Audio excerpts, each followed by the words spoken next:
조갑제 TV 시청자 여러분 안녕하십니까? 2021년 12월 5일 새벽 2시입니다. 요사이 언론의 논평이나 사설을 보면은 국민의힘 윤석열 후보가 새로운 비전이나 정책을 제시하지 못한다라고 닥달을 하다시피 합니다. 새로운 것? 저는 생각이 좀 다릅니다. 새로운 정책과 비전 제시할 필요가 없다고 생각하는 사람입니다. 그리고 지금까지 새로운 비전을 많이 이야기를 했는데 언론이 제대로 보도를 하지 않는 면도 있습니다. 특히 외신기자클럽에서 외교 안보 정책을 피력을 했는데 그걸 언론이 제대로 다루지 않아요.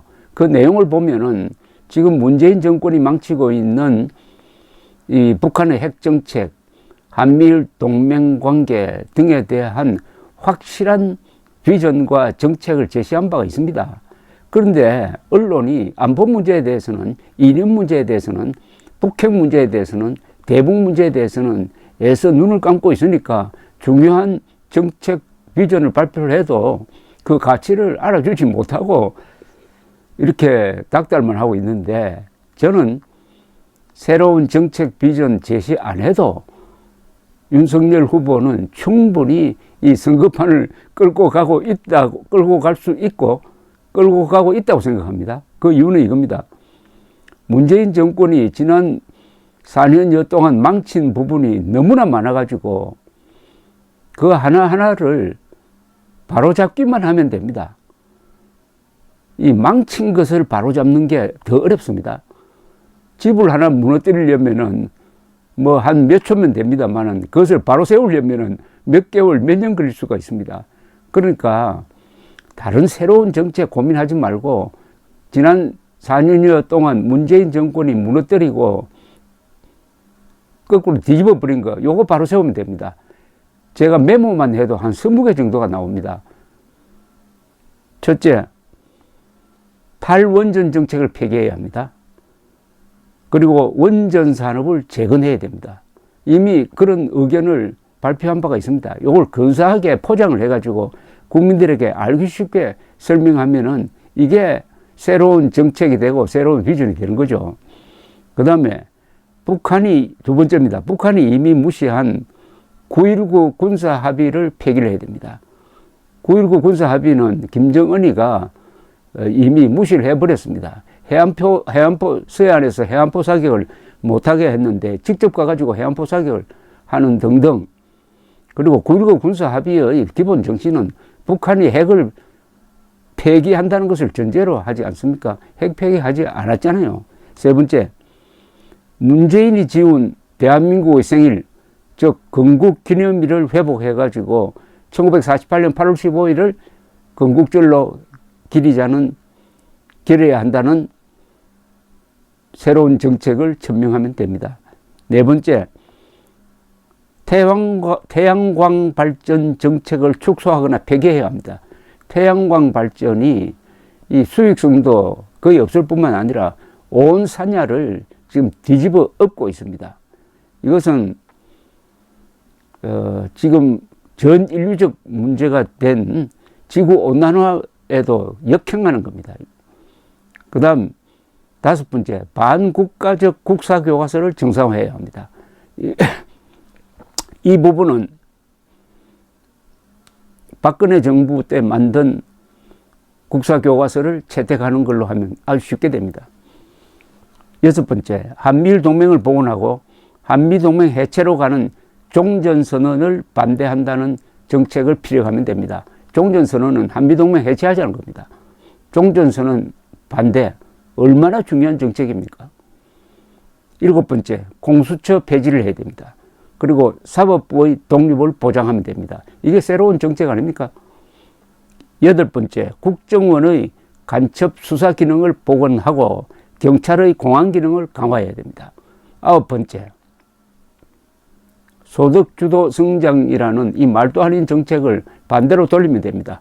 성장주도 소득 정책으로 전환하고 낭비적이고 무차별 복지 예산을 줄이고 이걸 피해자나 약자 중심 선별복지로 전환합니다. 근사하지 않습니까? 그 다음에 10번째, 내가 그러니까 윤석열 후보가 대통령이 되면은 헌법 제66조가 부여한 대통령의 책무를 국정의 대원칙으로 삼는다는 점을 천명하는 것, 이것도 좋은 공약입니다. 첫째, 헌법 66조에 보면은 대통령이 해야 할 직무를 딱 규정을 하고 있습니다. 국가의 독립, 영토의 보존, 국가의 계속성 수호, 헌법 수호, 그리고 평화적 자유통일 추진을 명령을 하고 있습니다. 국민들에게 대통령이 나서가지고 대통령이 해야 될 일이 바로 이거다 라고 가르쳐 줘야 합니다. 11번째, 국민 특히 공무원들에게 헌법 교육을 강화해야 합니다. 헌법에 위반되는 명령은 공무원들이 그걸 거부해야 된다는 것을 가르쳐 줘야 합니다. 그동안에 문재인 정권이 헌법을 무시하고 헌법에 반하는 명령을 내려도 그 공무원들이 그것을 거부하지 않고 집행하는 바람에 대한민국이 이렇게 위기에 처한 것, 이걸 막으려면은 대통령이 나서가지고 공무원 한 사람 한 사람에게 헌법을 어떻게 지킬 것이며 헌법 위반 행위에 대해서 어떻게 행동할 것이냐를 가르쳐야 된다, 이겁니다. 12번째, 이미 휴지가 된 한반도 비핵화 선언을 폐기를 해야 합니다. 그리고 자위적 핵무장을 위한 국민투표도 준비하겠다, 검토하겠다, 이렇게 선언하면은 아마 북한 노동당 정권이 그리고 중국이 아마 움찔할 겁니다. 자위적 핵무장 국민투표, 이것은 우리가 가진 아주 큰 카드입니다. 13번째, 한글 및 한자 혼용으로 국어정책을 전환하겠다고 해야 합니다. 지금 한글 전용으로 한국어가 반신불수가 되고 암호가 되고 소리로 되어버리고 이것이 국민교양을 붕괴시키고 있다는 점을 대통령은 알아야 합니다. 이 문자정책이 가장 중요한 정책입니다. 이는 경제정책, 안보정책보다 더 우선하는 겁니다. 14번째, 이승만 대통령 기념관 및 동상을 건립하겠다. 그리고 화폐 도안에 이승만, 박정희, 이병철 이런 분들의 얼굴을 넣겠다라는 공약입니다. 지금 우리가 쓰고 있는 5종류의 화폐 속에는 조선조 사람만 있지 대한민국 인물이 한 사람도 없습니다. 우리 돈만 보면은 외국 사람들은 아직도 대한민국이 조선 왕조라고 생각하게 될 겁니다. 15번째, 너무나 당연하지만은 국군 포로 송환을 추진하겠다. 대북 관계에서 국군 포로 송환을 가장 우선적으로 다루겠다 라고 천명하는 것, 이것도 좋은 공약 아니겠습니까? 16번째, 대북 전단 금지법을 폐기하고 탈북자를 보호하고 북한 인권 문제를 국제 공조하에 계속 제기하겠다 라고 하는 것, 이것도 좋은 정책 전환입니다.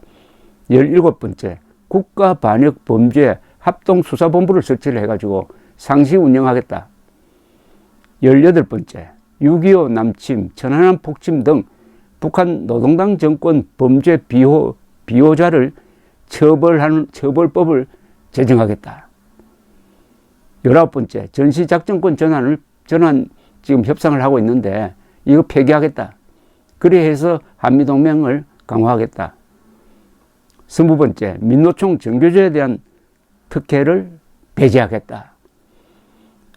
그런데 사실 사형제도가 지금 아직 있는데도 사형 집행을 하지 않는 것, 이 문제에 대해서도 선별적으로 사형 집행을 재개하겠다는 공약도 할 필요가 있다고 저는 생각합니다.